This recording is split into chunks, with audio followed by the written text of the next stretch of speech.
Do you like your outdoor wall lights, but they've seen better days? Why not refresh them for under $10 instead of spending a lot of money and contributing to your local landfill? In this video, we'll show how we spent a few dollars and about 90 minutes of our time to restore 4 of our home's outdoor sconces. No special tools or skills needed. Our home is 23 years old, and our outdoor lighting was starting to show it. I researched new lights but didn't like the options I came across nor the amount of money I was going to have to spend. In this video, we'll cover what we used, tips to help you perform the work, and links to the items below the video. For those in a hurry, feel free to jump to each of the main sections using the times listed on the screen. Okay, let's get started. Cut power at the breaker panel. Begin disassembly of the different exterior light fixtures that you have. In my case, I have 2 particular different models. Both of them have a number of screws and knobs that you twist and undo, which expose wire. Once the wire is exposed, you're able to loosen the wing nuts and disconnect the wire from the wall. At that point, it allows you to pull the fixture completely off of the wall and remove it for paint. I'm gonna go ahead and label. So this is the left 1-car garage. Then this is gonna be the right 1-car garage, so R1. Then this one is just obviously different than the other 3. All 3 of them look the same, so don't really need to label that one. And this one I'll probably put L2 for left 2-car garage. Okay, went ahead and labeled black, white, just to make it easier. With the various components removed from the wall, you can now begin with taping off the glass. Certain lights will allow you to go ahead and remove the glass very easily, like the light by my front door, but in some instances like this, you may have to tape around the light. So what I've done is using painter's tape, go ahead and tuck it in behind the lip so it has coverage of the glass, and then just kind of slide it up underneath, press, and kind of move. Do this in small pieces. If you're lucky like me, you show your kids how to do one light, then they went ahead and did the other 2. Probably a total of 20 minutes, 30 minutes. This is probably the most time-consuming part of the project, but you ultimately don't want to get paint on the glass because it just isn't going to look right. So highly recommend to tape off the glass if you can't remove the glass easily.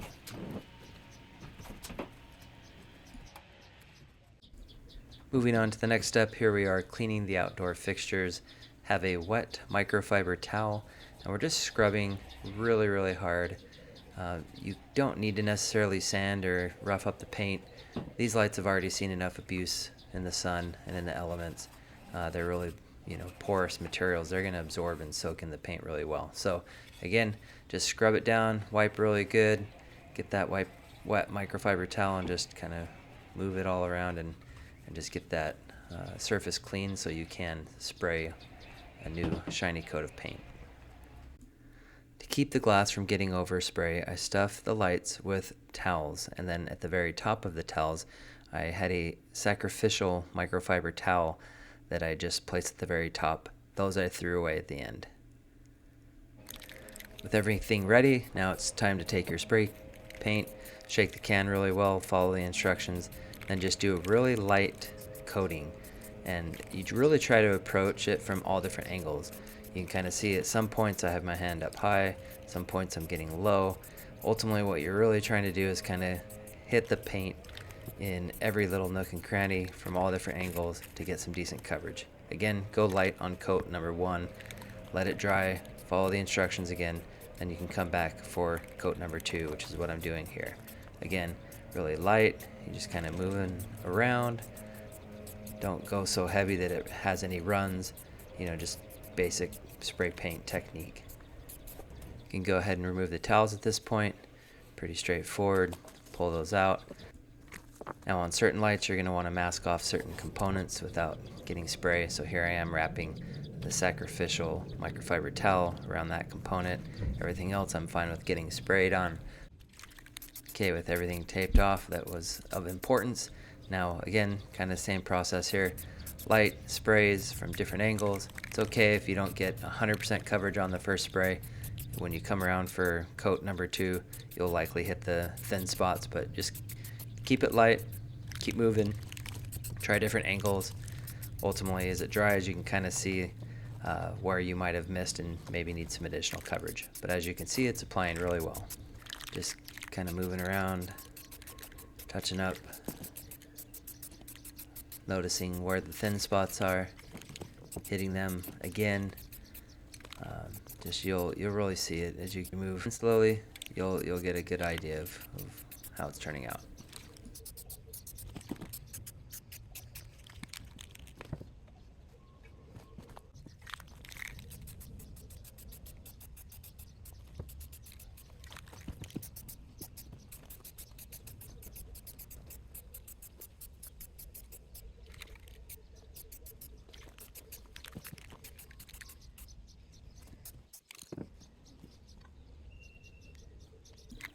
Here are the bottom components of that light by the front door. Go ahead and do a quick spray of those, a couple coats. After you've done enough coats and you're happy with the coverage, now it's time to start assembly. And for our particular situation, that was removing the painter's tape from the lights. So as you can see, go slowly, kind of pick and peel. It's kind of fun. Reminds me of peeling off skin after a sunburn. Sorry if that's gross, but yeah, you just kind of peel away, kind of work slowly, kind of lift up away from the edges. You don't want it to rip and tear behind the metal piece and get stuck. Though if it does, you can get some tweezers or a little small screwdriver and kind of, etch it out. But really, just kind of move around, peel it off. As you see, these particular sconce lights, I went ahead and labeled L1 for the left light on the garage door that has the 1-car garage, L2 for the left of the 2-car garage, and R1 for the right side of the 1-car garage. Okay, here's everything after painting, removing tape,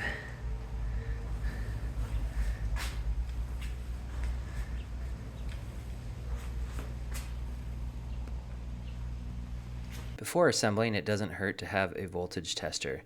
You always want to confirm that the batteries aren't dead. So go into a part of the house where you have power, confirm that the voltage tester is working, and then after you've turned off power, go ahead and test the actual wires themselves before you start touching them. Okay, what I'm doing from here is I'm coming in and tying the ground in first. Most of them have anchor spots like that. So once I get that tied in, it's holding up the actual light.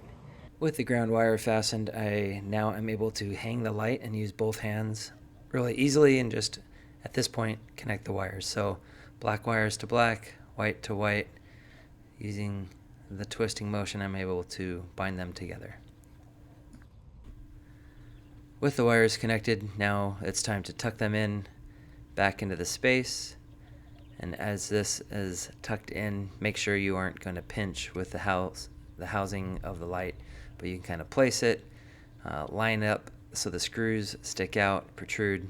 In my particular situation, I now twist on the little screw caps that pull that into the wall. You can, if you'd like, run a bead of silicone along the top of the light fixture. My house didn't have that done previously, so it really wasn't an issue. I didn't do that in this particular case. If I have some water issues from the next storm, maybe I might do it, but I haven't had it up to this point and it's worked just fine.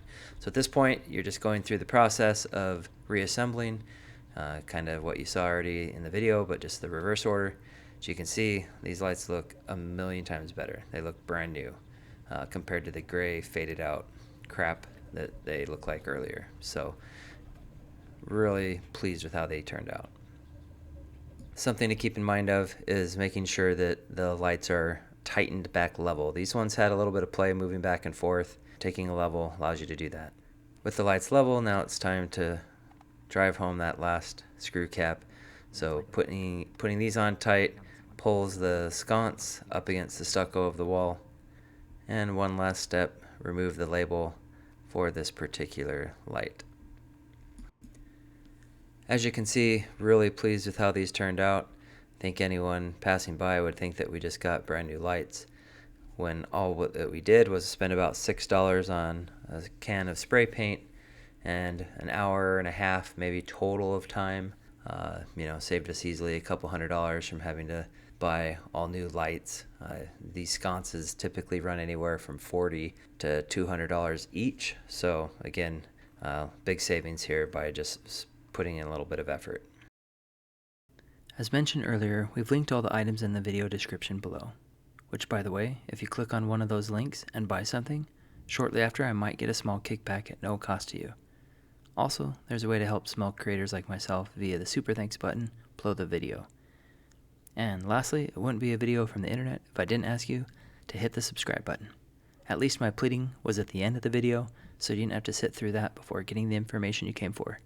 Regardless of what you may or may not do, I appreciate your time.